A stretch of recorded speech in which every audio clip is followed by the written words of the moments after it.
झारखंड विधानसभा चुनाव में एलजेपी ने 6 सीटों पर अपनी दावेदारी ठोकी है। लोजपा सांसद चिराग पासवान ने कहा कि 6 सीटों पर चुनाव लड़ने को लेकर उनकी पार्टी की बीजेपी से बातचीत चल रही है और उन्हें इस पर जल्द फैसले की उम्मीद भी है। इसके साथ ही चिराग पासवान ने विकास को चुनाव का एजेंडा बताते हुए धारा 370 और पाकिस्तानी अधिकृत कश्मीर को भी भारत में मिलाने का चुनाव में प्रासंगिक मुद्दा करार दिया। साथ ही एनआरसी पर अभी अपने विचार रखे। एलजेपी सांसद चिराग पासवान से खास बातचीत की हमारे रांची ब्यूरो चीफ दिवाकर तिवारी ने। आप लगातार कहते हैं कि आप एनडीए में हैं, एनडीए के साथ चुनाव लड़ना चाहते हैं, तो आपकी इस बाबत कोई बातचीत हुई है? आप कितनी सीटों पर आखिरकार लड़ेंगे? और अभी बातचीत हुई है तो इन 6 सीटों पे जो दावेदारी है उसको लेकर फाइनल बातचीत हो चुकी है? देखिए, जब से झारखंड बिहार का हिस्सा था तब भी और अलग होने के बाद भी हमारे राष्ट्रीय अध्यक्ष आदरणीय रामविलास पासवान जी का एक बड़ा जनाधार झारखंड के प्रदेश में भी रहा है। और पिछली बार भी हम लोगों ने गठबंधन के तहत एक सीट पर हम लोगों ने चुनाव लड़ा था। इन सीटों को चयनित करने के 2 बहुत बड़े पैमाने थे। एक, गठबंधन धर्म की मर्यादा को पूरी तरीके से निभाते हुए हम लोगों ने कोई भी ऐसी सिटिंग सीट हम लोगों ने अपने गठबंधन के सबसे बड़े घटक भारतीय जनता पार्टी की कोई भी ऐसी सिटिंग सीट को हम लोगों ने चयनित नहीं किया। और दूसरी ऐसी सीटों को हम लोगों ने चिन्हित किया जहां पर लोक जनशक्ति पार्टी का संगठन और जनाधार दोनों हम लोग का मजबूत रहा। वही पैमाना बना हम लोग का इन सीटों को चिन्हित करने का। और मैंने लिखित रूप में भी भारतीय जनता पार्टी के राष्ट्रीय अध्यक्ष आदरणीय अमित शाह जी और भारतीय जनता पार्टी के राष्ट्रीय कार्यकारी अध्यक्ष जेपी नड्डा जी और माननीय मुख्यमंत्री जी, सबको मैंने लिखित रूप में भी इन सीटों की मैंने जानकारी दी है कि हम लोग गठबंधन के तहत इन सीटों पर हम लोग चुनाव लड़ना चाहते हैं। बहरहाल बातचीत अभी चल रही है। मुझे पूरी उम्मीद है कि आने वाले समय में लोक जनशक्ति पार्टी गठबंधन के तहत कुछ सीटों पर जरूर झारखंड में चुनाव लड़ेगी। आपने कहा कि बुनियादी सुविधाएं चाहिए लोगों को, बुनियादी समस्याओं से अभी भी लोग जूझ रहे हैं, और क्या क्या एजेंडे होंगे? नहीं, देखिए, विकास सबसे बड़ा एजेंडा होगा।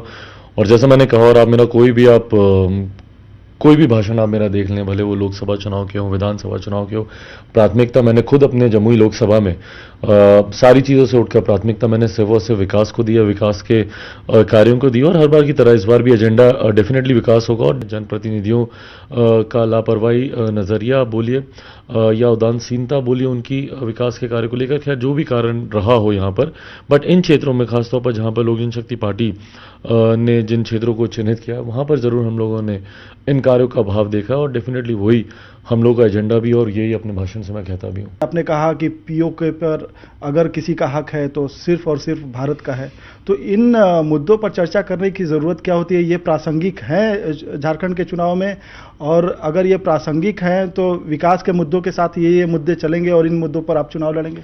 370 का जिक्र करना बहुत ज़रूरी है ताकि लोगों को इस बात का विश्वास हो कि भैया आप राष्ट्रीय एकता के लिए एक ऐसा नेतृत्व, हमारे आज के प्रधानमंत्री जैसा नेतृत्व, और आपका उस नेतृत्व के साथ जुड़ना कितना ज़्यादा ज़रूरी है।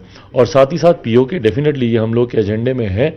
नेक्स्ट हम लोग चाहते ही यही है कि भैया अब 370 हुआ और पाक ऑक्यूपाइड कश्मीर जो कि भारत का हिस्सा है, और संपूर्ण भारत की जब हम लोग कल्पना करते हैं, डेफिनेटली पीओके हम उसके हिस्से को मानते हैं। और लोक जनशक्ति पार्टी डेफिनेटली तत्परता से अब इस पर लगी हुई है कि जल्द से जल्द, और यह विश्वास मेरा हमारे प्रधानमंत्री मुझे देते हैं कि 370 जैसी एक ऐतिहासिक निर्णय लेने के बाद अब पीओके भी भारत का हिस्सा बने, ये भी हम लोग चाहते हैं। क्या एनआरसी की ज़रूरत है बिहार, झारखंड या उत्तर प्रदेश या अन्य राज्यों में?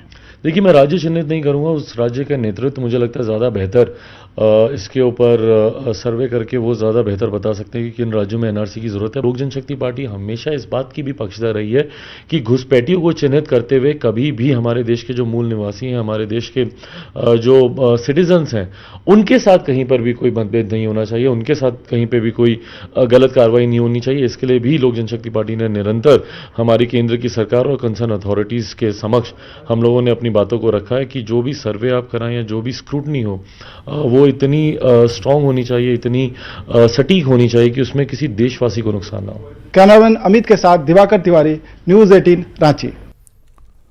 और हेमंत सोरेन की बदलाव यात्रा आज पलामू में है। मेदिनीनगर के शिवाजी मैदान में हेमंत सोरेन सभा को संबोधित करेंगे। सभा के जरिए हेमंत सोरेन कार्यकर्ताओं में जोश भरेंगे और विधानसभा चुनाव की तैयारियों में जी जान से जुटने की अपील करेंगे। कार्यक्रम स्थल का जायजा लिया है पलामू संवाददाता नील कमल ने। कुल मिलाकर यहाँ तैयारी पूरी कर ली गई है।